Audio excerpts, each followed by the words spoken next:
you like tonight's song? It's okay. Okay, the focus of my study is on the medium of instruction used in teaching English grammar in classrooms for deaf college students. The use of Filipino Sign Language and signing exact English in teaching English grammar.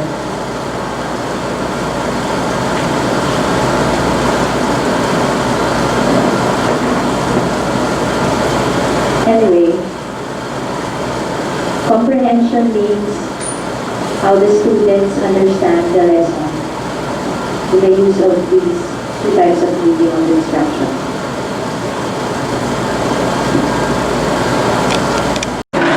But before giving you the results of the study, let me give you a brief history of FSL in the Philippines. It was thought that FSL originated from the Thomasites, who came here in the Philippines to establish the Manila School for the Deaf and Blind in 1907. But of course, it's not true.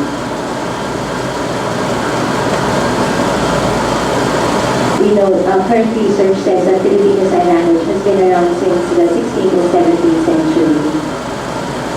And then there's a Jesuit historian named Father Pedro Chirino who was able to document that there is indeed FSL in the country since 1604. So there were two deaf Filipinos taught by Father Ramon de Prado. And one of these deaf adults, Raimundo, who was baptized, was able to teach 10 other deaf men in the village.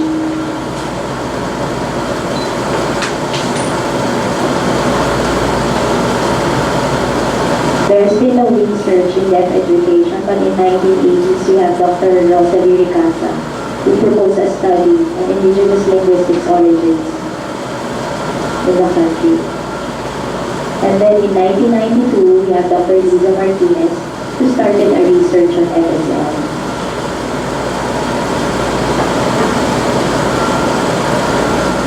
Dr. Lisa trained the first group of sign language analysts and researchers from the Philippine Federation of the Deaf, or PFD.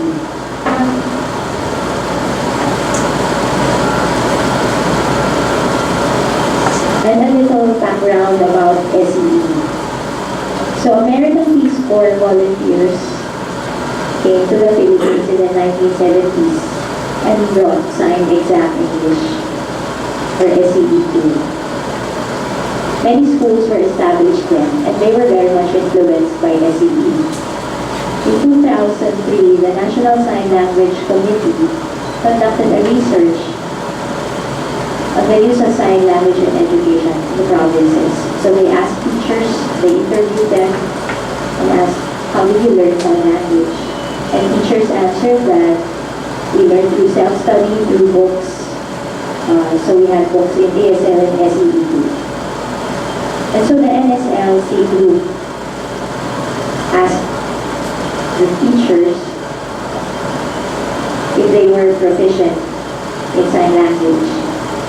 And the teachers answered yes, they were skilled in sign language.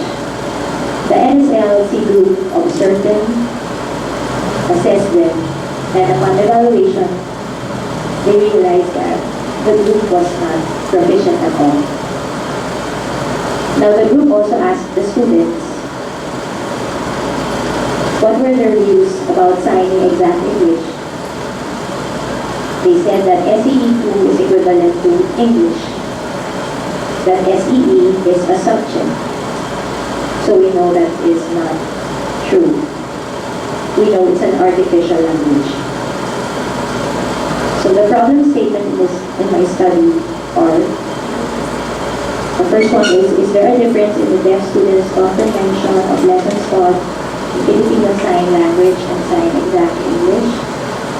And the second question is, which method of signing do deaf students prefer? And for my hypothesis, for the first one, I believe there's a significant difference in the deaf students' comprehension of lessons taught in FSL and sign exact English. And second, students prefer using their natural language rather than an artificial language. And for the methodology. So this is the procedure I followed. First, the lessons I presented were reviewed by evaluators experts in the field of deaf education, curriculum,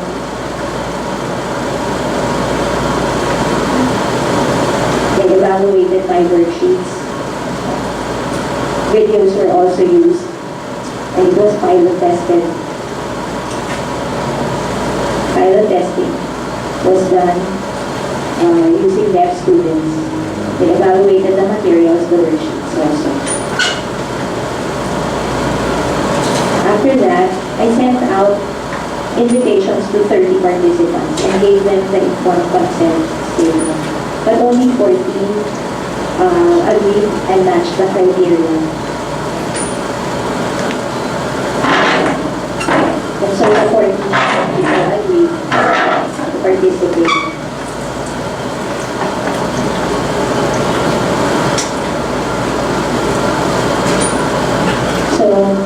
The lessons were,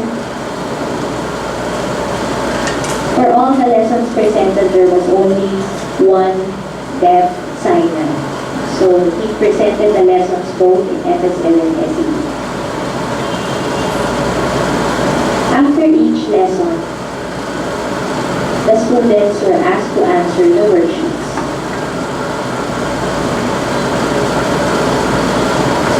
And after that, I computed for the test scores and the results and got the mean and standard deviation.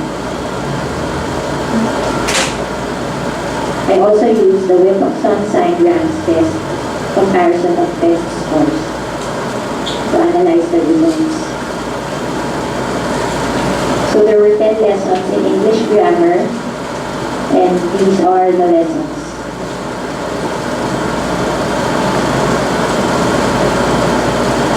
So there were 10 lessons in all. 5 lessons were presented in FSL, while the other 5 lessons were presented in signing exact English. So as you can see, we have the deaf signer here. So he was able to, so there's only one person who presented here. So he signed the lessons.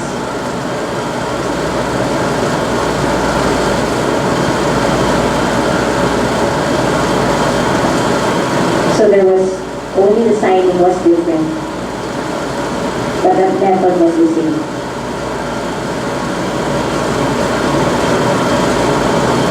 So here are the results.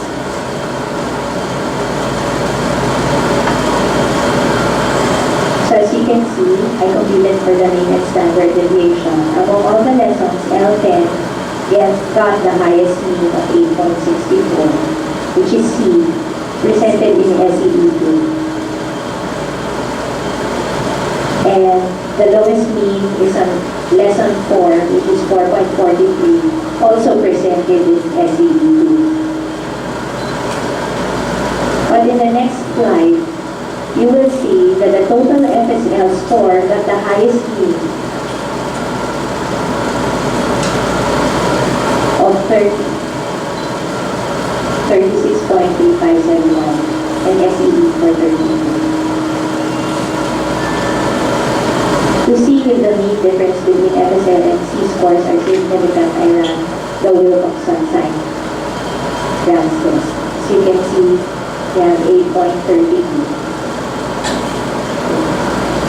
for the milligrams and 4 points. Based on the p-value of 0.40, there's a significant difference in the mean scores of FSL and SEE.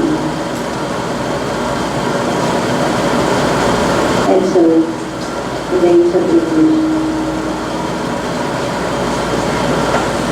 Before the tests were given, I also interviewed and asked the students which method of instruction do they prefer.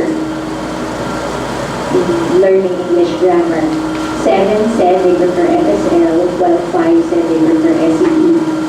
And both, and 2 persons said it's okay to use both. But after the test, I asked them again, and 8 said they prefer FSL, and 6 said they prefer SEE. So, and then I asked them, the FSL group, why do you prefer FSL? And they answered, first, because it's a visual language, and second, because it's their natural language. And they understand the lessons clearly. And for the SE group, I also asked them why they prefer that. Because they said my school requires us to use SE to learn English. It's a better way to learn English. So here are the answers to my research questions. So the results show that there's a difference in the deaf students' comprehension of lessons in English grammar taught in FSL and SEE. And most students prefer FSL when learning English grammar.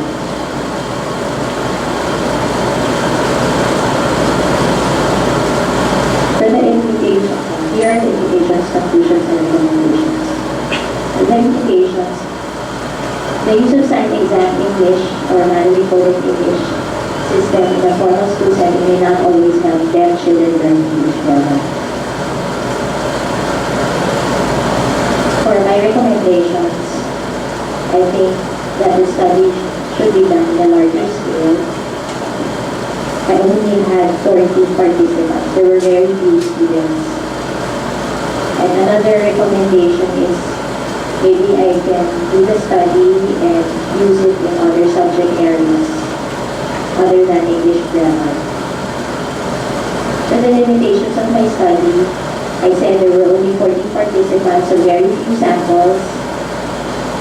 I did not control for the IQ level of the participants, and I did not also control for the background of the participants.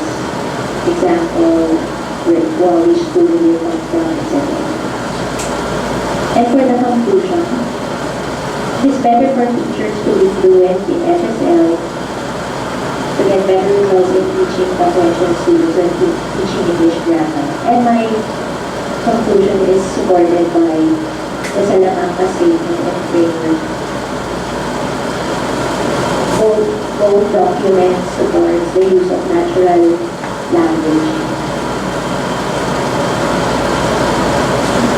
Thank you very much.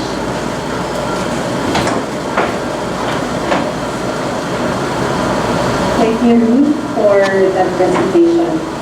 Were you nervous? No? All right.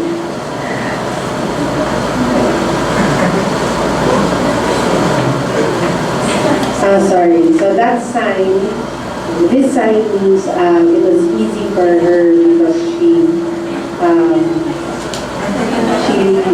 knows the people in the room. All right. Okay, so thank you very much. If you could stay on stage for a while, so for questions from the audience. Any questions, please? I'd like you to stand here in front for the hearing. Members of the audience, you may use the microphone at the center of the room. So, any volunteer to ask the first question? Come on. All right, so we have Giselle. You use the mic?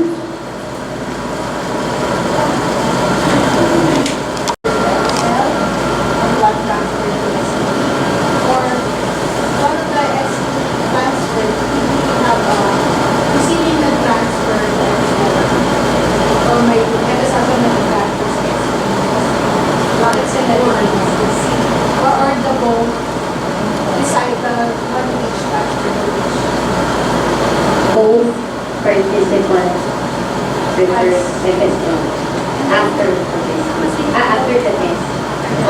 test.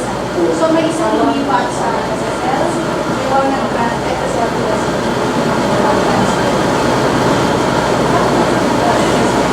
Because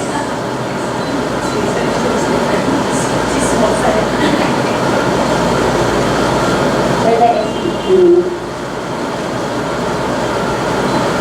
maybe that person everyone from FSL even to SEE. Because everyone in the group is SEE.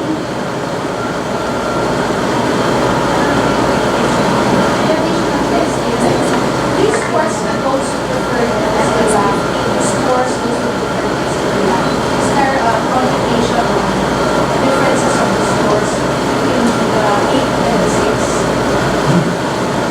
O wala? Kasi 14 lang ang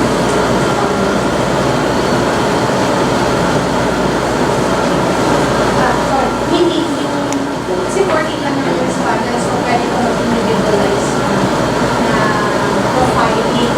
So for example, yung 8 na yun, kumusta yung score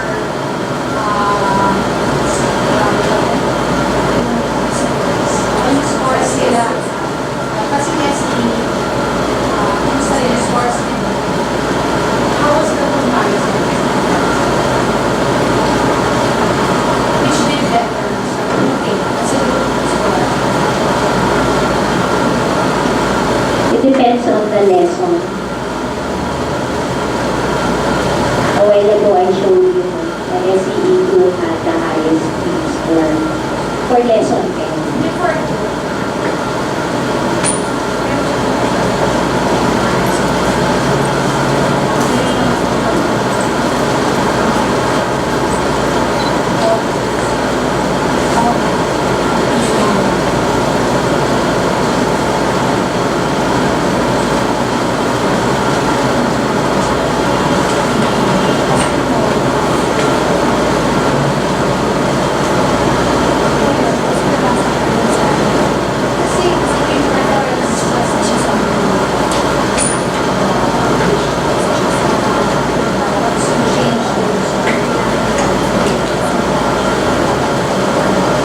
No, I did not have control over them. I didn't compute for that. I only asked them that question and they prefer, maybe in the next research I'll do that.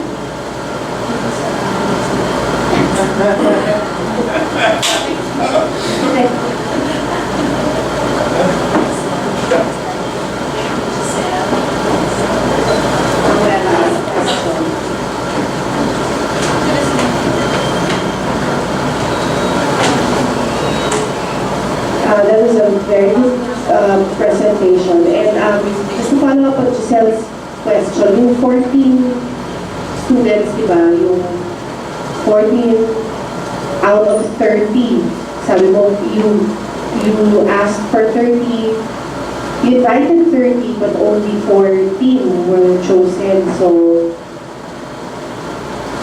what happened? No.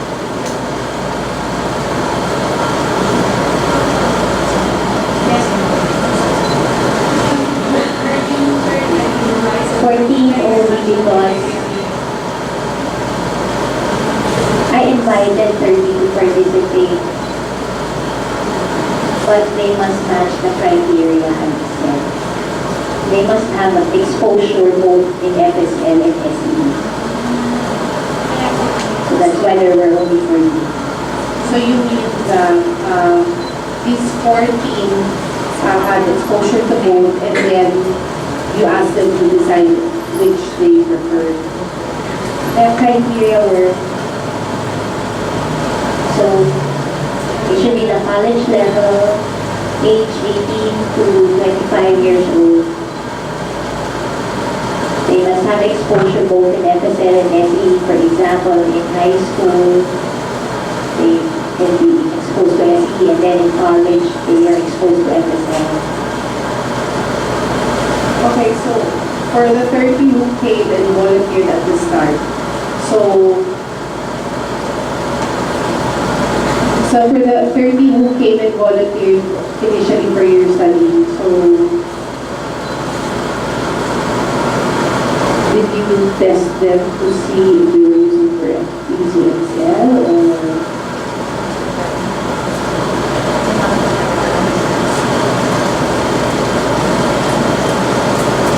I cannot just choose anybody who was exposed to FSL. They must be exposed to both FSL and SE.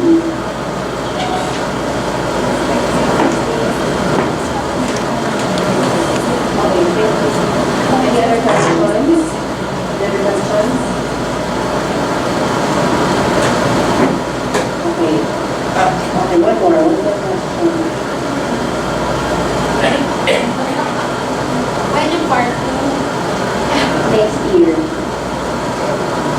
I will present again. Alright. So we'll close the questions for this presentation. Thank you very much, Ruth, for answering all those questions. Let's give her a round of applause. And now,